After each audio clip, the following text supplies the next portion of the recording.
The Adventure of the Blue Carbuncle. I had called upon my friend, Sherlock Holmes, upon the second morning after Christmas, with the intention of wishing him the compliments of the season. He was lounging upon the sofa in a purple dressing gown, a pipe rack within his reach upon the right, and a pile of crumpled morning papers, evidently newly studied, near at hand. Beside the couch was a wooden chair, and on the angle of the back hung a very seedy and disreputable hard felt hat, much the worse for wear and cracked in several places. A lens and a forceps lying upon the seat of the chair suggested that the hat had been suspended in this manner for the purpose of examination. "You are engaged," said I. "Perhaps I interrupt you." "Not at all. I'm glad to have a friend with whom I can discuss my results. The matter is a perfectly trivial one." He jerked his thumb in the direction of the old hat. "But there are points in connection with it which are not entirely devoid of interest and even of instruction."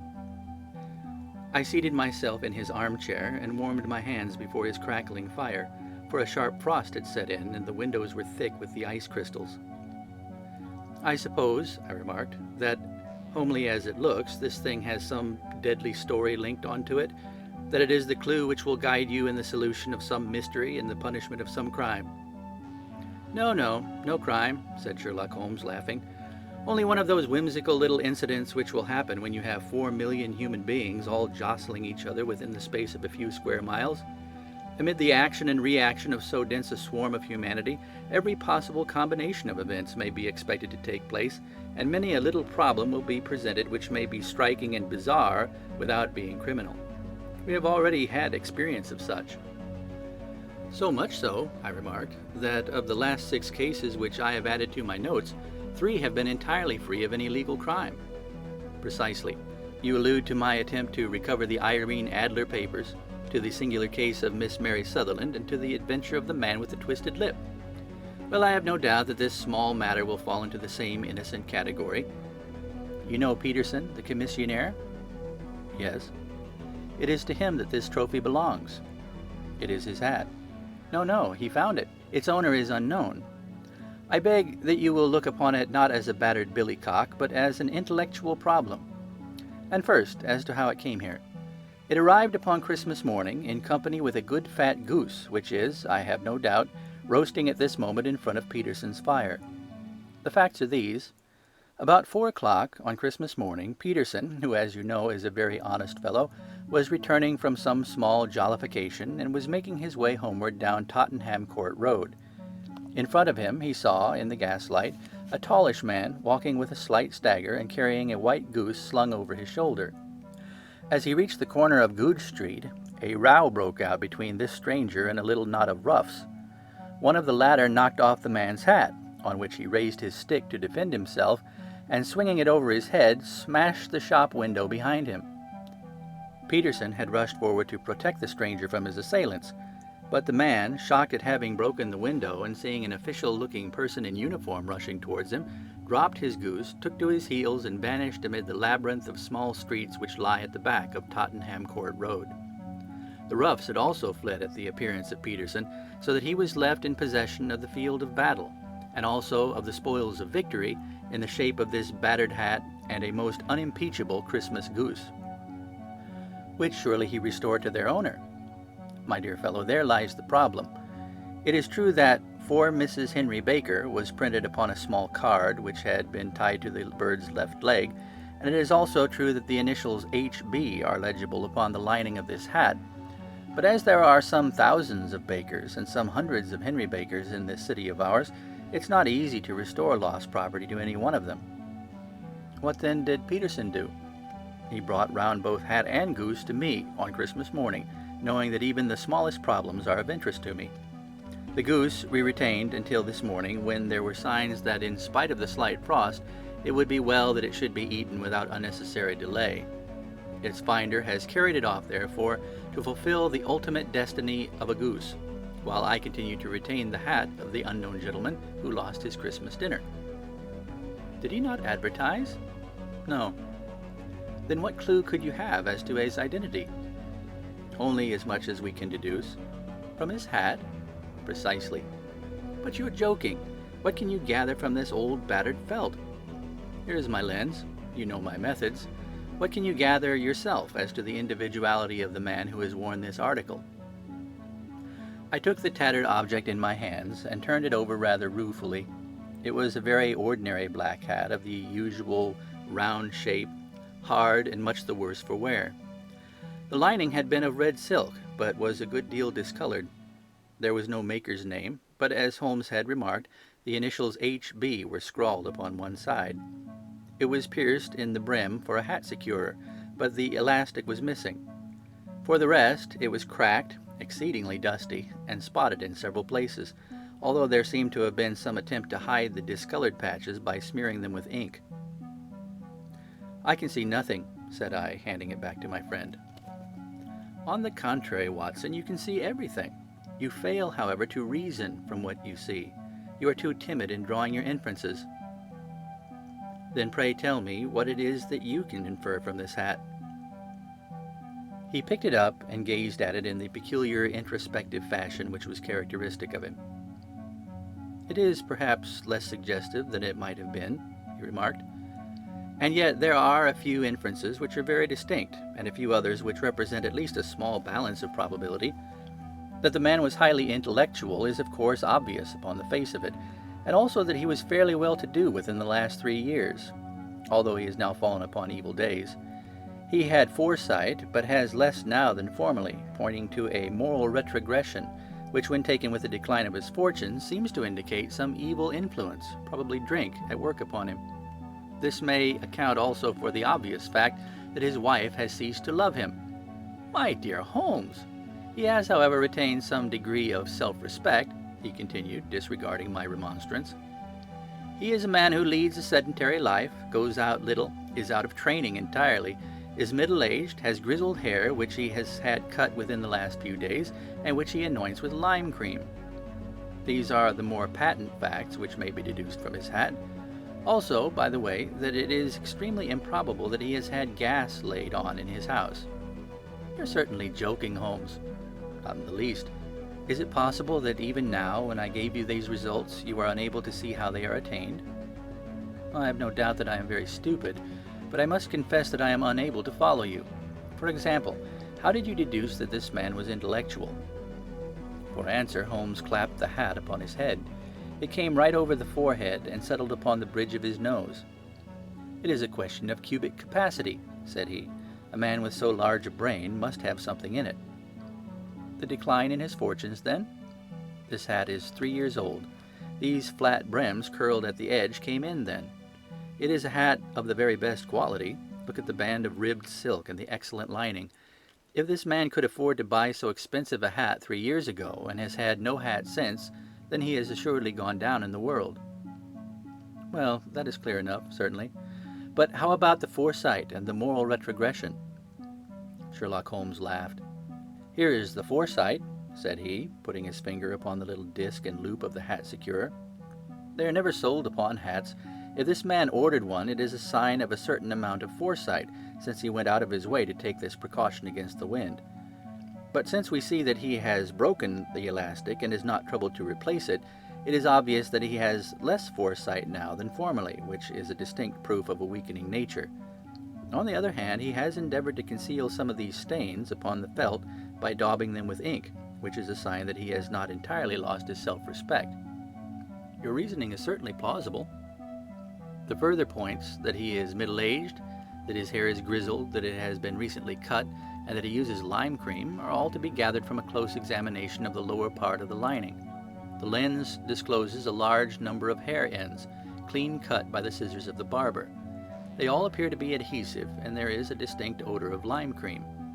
This dust, as you will observe, is not the gritty gray dust of the street, but the fluffy brown dust of the house, showing that it has been hung up indoors most of the time, while the marks of moisture upon the inside are proof positive that the wearer perspired very freely, and could therefore hardly be in the best of training." "But his wife, you said that she had ceased to love him." "This hat has not been brushed for weeks. When I see you, my dear Watson, with a week's accumulation of dust upon your hat, and when your wife allows you to go out in such a state, I shall fear that you also have been unfortunate enough to lose your wife's affection." "But he might be a bachelor." "Nay, He was bringing home the goose as a peace offering to his wife. Remember the card upon the bird's leg? You have an answer for everything. But how on earth do you deduce that the gas is not laid on in his house? One tallow stain, or even two, might come by chance, but when I see no less than 5, I think that there can be little doubt that the individual must be brought into frequent contact with burning tallow, walks upstairs at night probably, with his hat in one hand and a guttering candle in the other. Anyhow, he never got tallow stains from a gas jet. Are you satisfied? Well, it is very ingenious, said I, laughing. But since, as you said just now, there has been no crime committed and no harm done save the loss of a goose, all this seems to be rather a waste of energy. Sherlock Holmes had opened his mouth to reply when the door flew open, and Peterson, the commissionaire, rushed into the apartment with flushed cheeks and the face of a man who is dazed with astonishment. "The goose, Mr. Holmes! The goose, sir!" he gasped. "Eh? What of it, then? Has it returned to life and flapped off through the kitchen window?" Holmes twisted himself round upon the sofa to get a fairer view of the man's excited face. "See here, sir! See what my wife found in its crop!" He held out his hand and displayed upon the center of the palm a brilliantly scintillating blue stone, rather smaller than a bean in size, but of such purity and radiance that it twinkled like an electric point in the dark hollow of his hand. Sherlock Holmes sat up with a whistle. "By Jove, Peterson," said he, "this is a treasure trove indeed. I suppose you know what you've got." "A diamond, sir! A precious stone! It cuts into glass as though it were putty." "It's more than a precious stone. It's the precious stone." "Not the Countess of Morcar's Blue Carbuncle," I ejaculated. "Precisely so. I ought to know its size and shape, seeing that I have read the advertisement about it in the Times every day lately. It is absolutely unique, and its value can only be conjectured, but the reward offered of £1,000 is certainly not within a 20th part of the market price." £1,000! Great Lord a mercy! The commissionaire plumped down into a chair and stared from one to the other of us. "That is the reward, and I have reason to know that there are sentimental considerations in the background which could induce the Countess to part with half her fortune if she could just recover the gem." "It was lost, if I remember right, at the Hotel Cosmopolitan," I remarked. "Precisely so, on the 22nd of December, just 5 days ago. John Horner, a plumber, was accused of having abstracted it from the lady's jewel case. The evidence against him was so strong that the case has been referred to the assizes. I have some account of the matter here, I believe." He rummaged amid his newspapers, glancing over the dates, until at last he smoothed one out, doubled it over, and read the following paragraph. "Hotel Cosmopolitan Jewel Robbery. John Horner, 26, plumber, was brought up upon the charge of having, upon the 22nd instant, abstracted from the jewel case of the Countess of Morcar the valuable gem known as the Blue Carbuncle. James Ryder, upper attendant at the hotel, gave his evidence to the effect that he had shown Horner up to the dressing-room of the Countess of Morcar upon the day of the robbery, in order that he might solder the second bar of the grate, which was loose. He had remained with Horner some little time, but had finally been called away. On returning, he found that Horner had disappeared, that the bureau had been forced open, and that the small morocco casket, in which, as it afterwards transpired, the Countess was accustomed to keep her jewel, was lying empty upon the dressing-table. Ryder instantly gave the alarm, and Horner was arrested the same evening. But the stone could not be found, either upon his person or in his rooms. Catherine Cusack, maid of the Countess, deposed to having heard Ryder's cry of dismay on discovering the robbery, and to having rushed into the room where she found matters as described by the last witness. Inspector Bradstreet, B Division, gave evidence as to the arrest of Horner, who struggled frantically and protested his innocence in the strongest terms. Evidence of a previous conviction for robbery having been given against the prisoner, the magistrate refused to deal summarily with the offense, but referred it to the assizes. Horner, who had shown signs of intense emotion during the proceedings, fainted away at the conclusion and was carried out of court. So much for the police court," said Holmes, thoughtfully, tossing aside the paper. "The question for us now to solve is the sequence of events leading from a rifled jewel case at one end to the crop of a goose in Tottenham Court Road at the other. You see, Watson, our little deductions have suddenly assumed a much more important and less innocent aspect. Here is the stone. The stone came from the goose, and the goose came from Mr. Henry Baker, the gentleman with the bad hat and all the other characteristics with which I have bored you. So now we must set ourselves very seriously to finding this gentleman and ascertaining what part he has played in this little mystery. To do this, we must try the simplest means first, and these lie undoubtedly in an advertisement in all the evening papers. If this fail, I have recourse to other methods. What will you say? Give me a pencil and that slip of paper. Now then, found at the corner of Goodge Street, a goose and a black felt hat. Mr. Henry Baker can have the same by applying at 6:30 this evening at 221B Baker Street. That's clear and concise. Very, but will he see it? Well, he is sure to keep an eye on the papers, since to a poor man the loss was a heavy one. He was clearly so scared by his mischance in breaking the window and by the approach of Peterson that he thought of nothing but flight. But since then he must have bitterly regretted the impulse which caused him to drop his bird. And then again, the introduction of his name will cause him to see it, for everyone who knows him will direct his attention to it.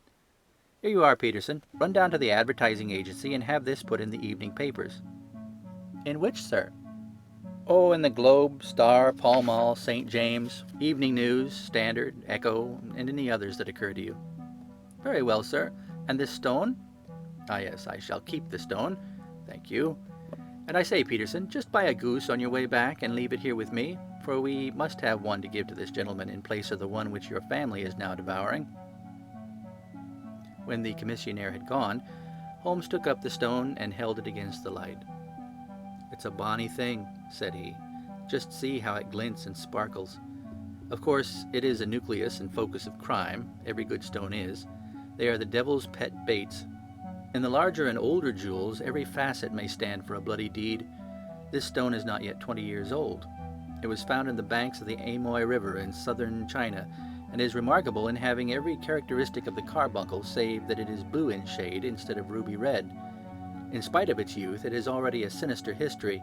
There have been 2 murders, a vitriol throwing, a suicide, and several robberies brought about for the sake of this 40-grain weight of crystallized charcoal.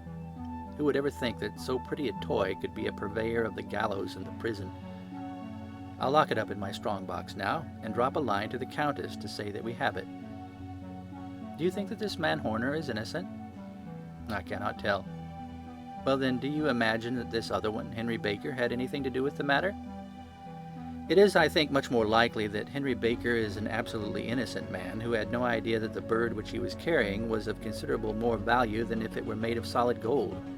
That, however, I shall determine by a very simple test, if we have an answer to our advertisement. And you can do nothing till then? Nothing. In that case, I shall continue my professional round, but I shall come back in the evening at the hour you have mentioned, for I would like to see the solution of so tangled a business. Very glad to have you. I dine at 7. There is a woodcock, I believe. By the way, in view of recent occurrences, perhaps I ought to ask Mrs. Hudson to examine its crop. I had been delayed at a case, and it was a little after 6:30 when I found myself in Baker Street once more. As I approached the house, I saw a tall man in a Scotch bonnet with a coat which was buttoned up to his chin, waiting outside in the bright semicircle which was thrown from the fanlight. Just as I arrived, the door was opened, and we were shown up together to Holmes's room. "Mr. Henry Baker, I believe?" said he, rising from his armchair and greeting his visitor with the easy air of geniality which he could so readily assume. "Pray take this chair by the fire, Mr. Baker. It's a cold night, and I observe that your circulation is more adapted for summer than for winter. Ah, Watson, you have just come at the right time. Is that your hat, Mr. Baker?" "Yes, sir, that is undoubtedly my hat." He was a large man, with rounded shoulders, a massive head, and a broad, intelligent face, sloping down to a pointed beard of grizzled brown.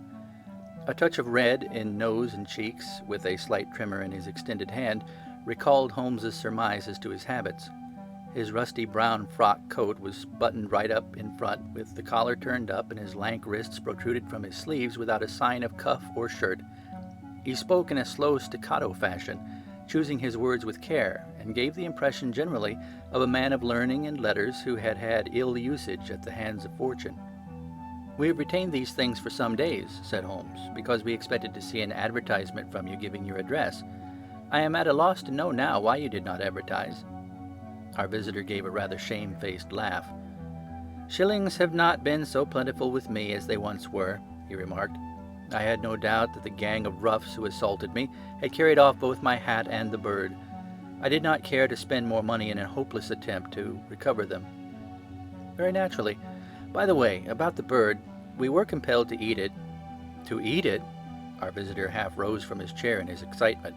Yes, it would have been no use to anyone had we not done so, but I presume that this other goose upon the sideboard, which is about the same weight and perfectly fresh, will answer your purpose equally well? "Oh, certainly, certainly," answered Mr. Baker with a sigh of relief. "Of course, we still have the feathers, legs, crop, and so on of your own bird, so if you wish—" The man burst into a hearty laugh. "They might be useful to me as relics of my adventure," said he, "but beyond that, I can hardly see what use the dejected membra of my late acquaintance are going to be to me. No, sir, I think that, with your permission, I will confine my attentions to the excellent bird which I perceive upon the sideboard." Sherlock Holmes glanced sharply across at me, with a slight shrug of his shoulders. "There is your hat, then, and there your bird," said he. "By the way, would it bore you to tell me where you got the other one from? I am somewhat of a fowl fancier, and I have seldom seen a better-grown goose." "Certainly, sir," said Baker, who had risen and tucked his newly gained property under his arm. "There are a few of us who frequent the Alpha Inn near the museum. We are to be found in the museum itself during the day, you understand. This year, our good host, Windigate by name, instituted a goose club, by which, on consideration of some few pence every week, we were each to receive a bird at Christmas. My pence were duly paid, and the rest is familiar to you. I am much indebted to you, sir, for a Scotch bonnet is fitted neither to my years nor my gravity." With a comical pomposity of manner, he bowed solemnly to both of us, and strode off upon his way. "So much for Mr. Henry Baker," said Holmes, when he had closed the door behind him. "It is quite certain that he knows nothing whatever about the matter. Are you hungry, Watson?" "Not particularly." "Then I suggest that we turn our dinner into a supper, and follow up this clue while it is still hot." "Yes, by all means." It was a bitter night, so we drew on our ulsters and wrapped cravats around our throats. Outside, the stars were shining coldly in a cloudless sky, and the breath of the passers-by blew out into smoke like so many pistol shots. Our footfalls rang out crisply and loudly as we swung through the Doctor's Quarter, Wimpole Street, Harley Street, and so through Wigmore Street into Oxford Street. In a quarter of an hour we were in Bloomsbury at the Alpha Inn, which is a small public house at the corner of one of the streets that runs down into Holborn. Holmes pushed open the door of the private bar and ordered 2 glasses of beer from the ruddy-faced, white-aproned landlord. "Your beer should be excellent if it is as good as your geese," said he. "My geese?" The man seemed surprised. "Yes. I was speaking only half an hour ago to Mr. Henry Baker, who was a member of your goose club." "Ah, yes, I see. But you see, sir, them's not our geese." "Indeed. Whose then?" "Well, I got the 2 dozen from a salesman in Covent Garden." "Indeed. I know some of them. Which one was it?" "Breckenridge is his name." "I don't know him." "Well, here's your good health, landlord, and prosperity to your house. Good night." "Now for Mr. Breckenridge," he continued, buttoning up his coat as we came into the frosty air. "Remember, Watson, that though we have so homely a thing as a goose at one end of this chain, we have at the other a man who will certainly get 7 years penal servitude unless we can establish his innocence. It is possible that our inquiry may but confirm his guilt, but in any case we have a line of investigation which has been missed by the police, and which a singular chance has placed into our hands. Let us follow it out to the bitter end. Faces to the south, then, and quick march." We passed across Holborn, down Endell Street, and so through a zigzag of slums to Covent Garden Market. One of the largest stalls bore the name of Breckenridge upon it, and the proprietor, a horsey-looking man with a sharp face and trim side whiskers, was helping a boy to put up the shutters. "Good evening. It's a cold night," said Holmes. The salesman nodded and shot a questioning glance at my companion. "Sold out of geese, I see," continued Holmes, pointing at the bare slabs of marble. "Let you have 500 tomorrow morning." "That's no good." "Well, there are some on the stall with the gas flare." "Ah, but I was recommended to you." "Who by?" "The landlord of the Alpha." "Oh, yes, I sent him a couple of dozen." "Fine birds they were, too. Now, where did you get them from?"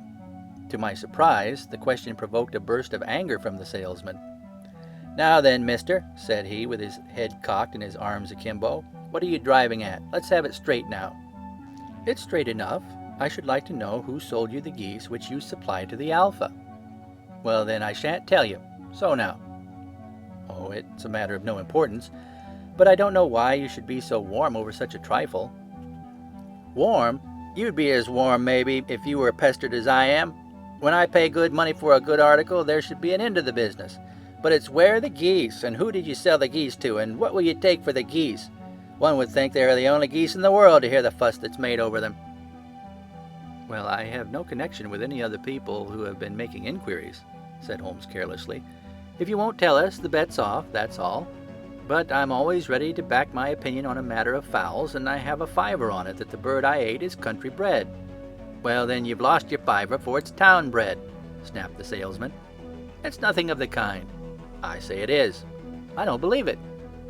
"Do you think you know more about fowls than I, who have handled them ever since I was a nipper? I tell you all those birds that went to the Alpha were town bred." "You'll never persuade me to believe that." "Will you bet, then?" "It's merely taking your money, for I know that I am right. But I'll have a sovereign on with you, just to teach you not to be obstinate." The salesman chuckled grimly. "Bring me the books, Bill," said he. The small boy brought round a small thin volume and a great greasy-backed one, laying them out together beneath the hanging light. "Now then, Mr. Cocksure," said the salesman, "I thought that I was out of geese, but before I finish you'll find that there's still one left in my shop. You see this little book? Well, that's the list of the folk from whom I buy. Do you see? Well then, here on this page are the country folk, and the numbers after the names are where their accounts are in the big ledger. Now then, you see this other page in red ink?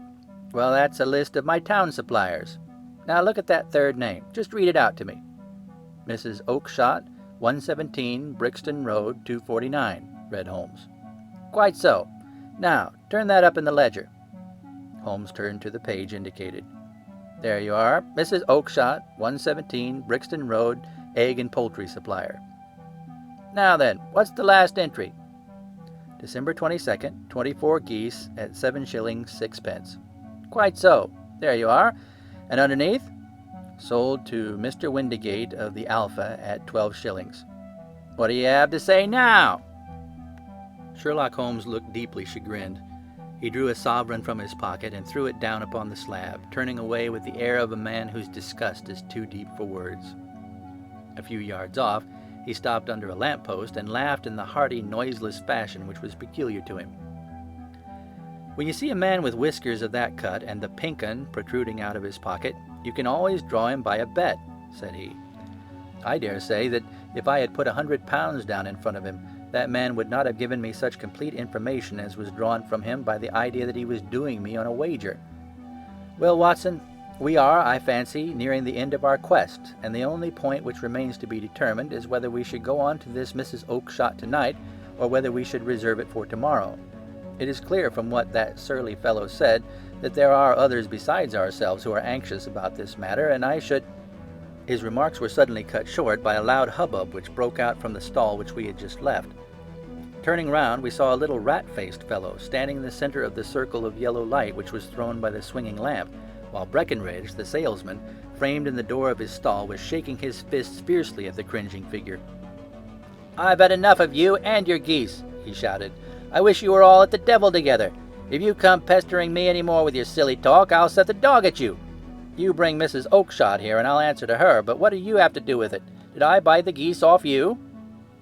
"No, but one of them was mine all the same," whined the little man. "Well, then ask Mrs. Oakshott for it." "She told me to ask you." "Well, you can ask the King of Prussia for all I care. I've had enough of it. Get out of this." He rushed fiercely forward, and the inquirer flitted away into the darkness. "Ha, this may save us a visit to Brixton Road," whispered Holmes. "Come with me, and we will see what is to be made of this fellow." Striding through the scattered knots of people who lounged round the flaring stalls, my companion speedily overtook the little man and touched him upon the shoulder. He sprang round, and I could see in the gaslight that every vestige of color had been driven from his face. "Who are you, then? What do you want?" he asked in a quavering voice. "You will excuse me," said Sherlock Holmes blandly, "but I could not help overhearing the questions which you put to the salesman just now. I think that I could be of assistance to you." "You? Who are you? How could you know anything of the matter?" "My name is Sherlock Holmes. It is my business to know what other people don't know." "But you could know nothing of this." "Excuse me, I know everything of it. You are endeavoring to trace some geese which were sold by Mrs. Oakshott of Brixton Road to a salesman named Breckenridge, by him in turn to Mr. Windigate of the Alpha, and by him to his club, of which Mr. Henry Baker is a member." "Oh, sir, you are the very man whom I have longed to meet," cried the little fellow, with outstretched arms and quivering fingers. "I can hardly explain to you how interested I am in this matter." Sherlock Holmes hailed a four-wheeler which was passing. "In that case, we had better discuss it in a cozy room rather than in this wind-swept marketplace," said he. "But pray tell me, before we go further, who is it that I have the pleasure of assisting?" The man hesitated for an instant.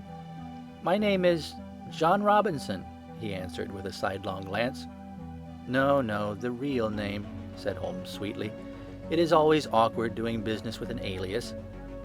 A flush sprang to the white cheeks of the stranger. "Well then," said he, "my real name is James Ryder." "Precisely so. Head attendant of the Hotel Cosmopolitan. Pray step into the cab, and I shall soon be able to tell you everything which you would wish to know."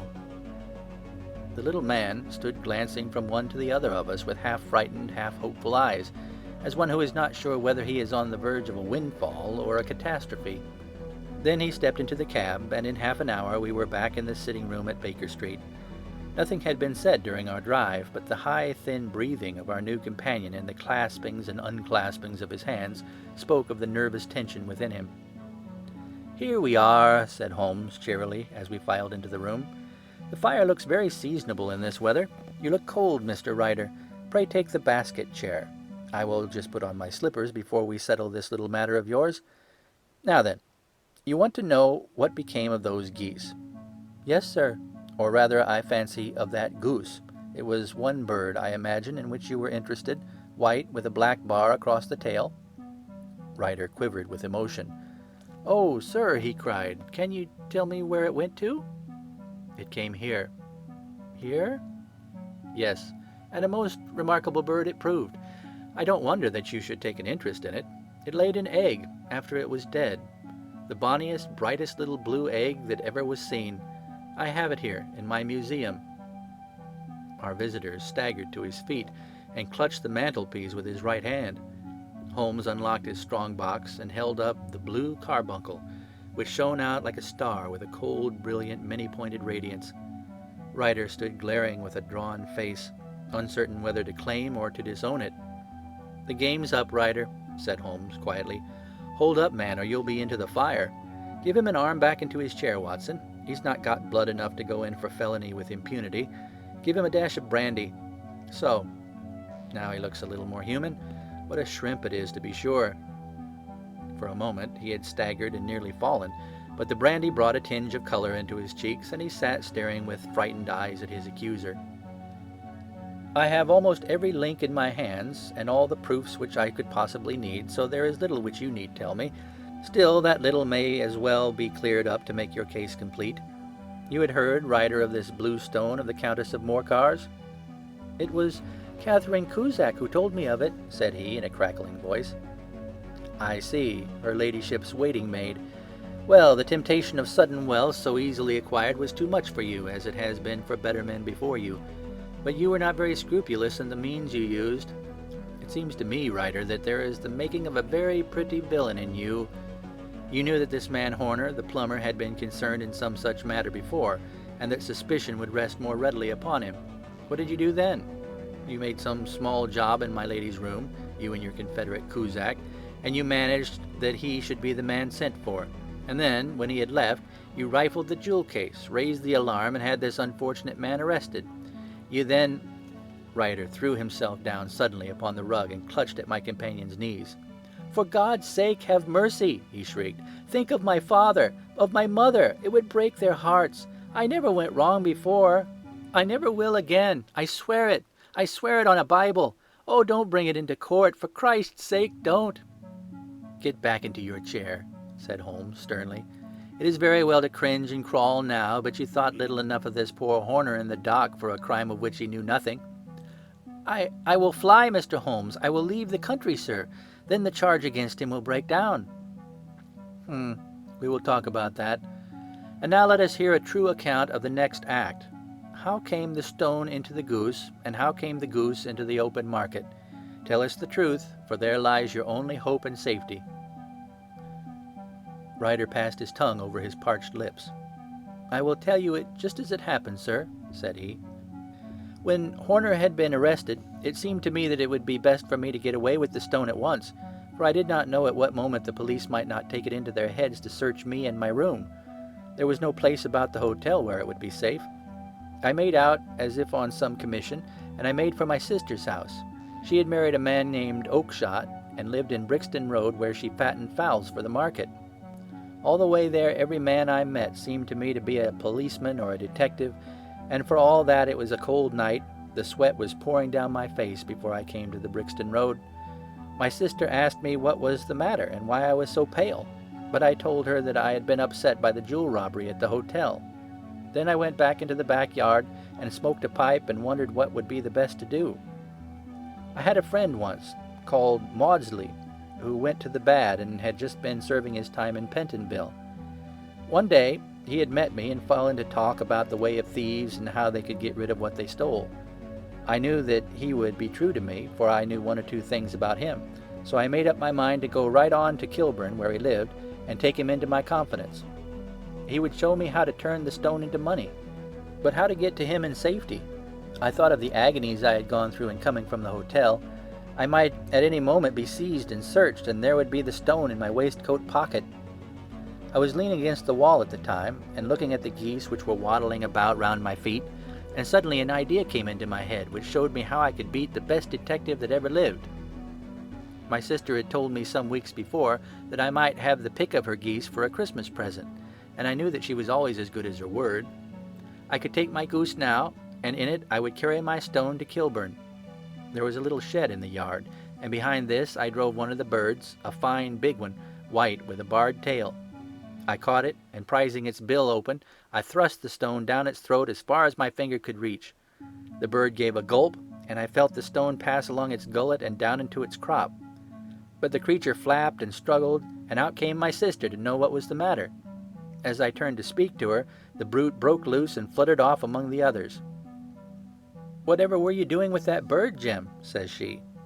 "Well," said I, "you said you'd give me one for Christmas, and I was feeling which was the fattest." "Oh," says she, "we've set yours aside for you. Jem's bird, we call it. It's the big white one over yonder. There's 26 of them, which makes one for you and one for us and 2 dozen for the market." "Thank you, Maggie," says I, "but if it's all the same to you, I'd rather have that one I was handling just now." "The other is a good 3 pounds heavier," said she, "and we fattened it expressly for you." "Never mind, I'll have the other, and I'll take it now," said I. "Oh, just as you like," said she, a little huffed. "Which is it you want, then?" "That white one, with the barred tail, right in the middle of the flock." "Oh, very well. Kill it and take it with you." Well, I did what she had said, Mr. Holmes, and I carried the bird all the way to Kilburn. I told my pal what I had done, for he was a man that it was easy to tell a thing like that to. He laughed until he choked, and we got a knife and opened the goose. My heart turned to water, for there was no sign of the stone, and I knew that some terrible mistake had occurred. I left the bird, rushed back to my sister's, and hurried into the backyard. There was not a bird to be seen there. "Where are they all, Maggie?" I cried. "Gone to the dealers, Jim." "Which dealers?" "Breckenridge, of Covent Garden." "But was there another with a barred tail?" I asked, "the same as the one I chose?" "Yes, Jim, there were 2 barred-tailed ones, and I could never tell them apart." Well, then, of course, I saw it all, and I ran off as hard as my feet would carry me to this man Breckenridge.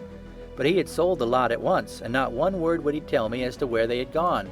You heard him yourselves tonight. Well, he has always answered me like that. My sister thinks that I'm going mad.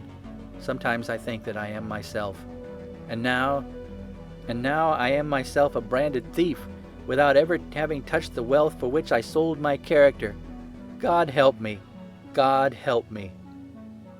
He burst into convulsive sobbing, with his face buried in his hands. There was a long silence. broken only by his heavy breathing and by the measured tapping of Sherlock Holmes's fingertips upon the edge of the table. Then my friend rose and threw open the door. "Get out," said he. "What, sir?" "Oh, heaven bless you! No more words. Get out." And no more words were needed. There was a rush, a clatter upon the stairs, the bang of a door, and the crisp rattle of running footfalls from the street. "After all, Watson," said Holmes, reaching up his hand for his clay pipe, "I am not retained by the police to supply their deficiencies. If Horner were in danger it would be another thing, but this fellow will not appear against him, and the case must collapse. I suppose that I am commuting a felony, but it is just possible that I am saving a soul. This fellow will not go wrong again. He is too terribly frightened. Send him to gaol now, and you make him a gaol bird for life. Besides, it's the season of forgiveness. Chance has put in our way a most singular and whimsical problem, and its solution is its own reward. If you will have the goodness to touch the bell, Doctor, we will begin another investigation, in which also a bird will be the chief feature."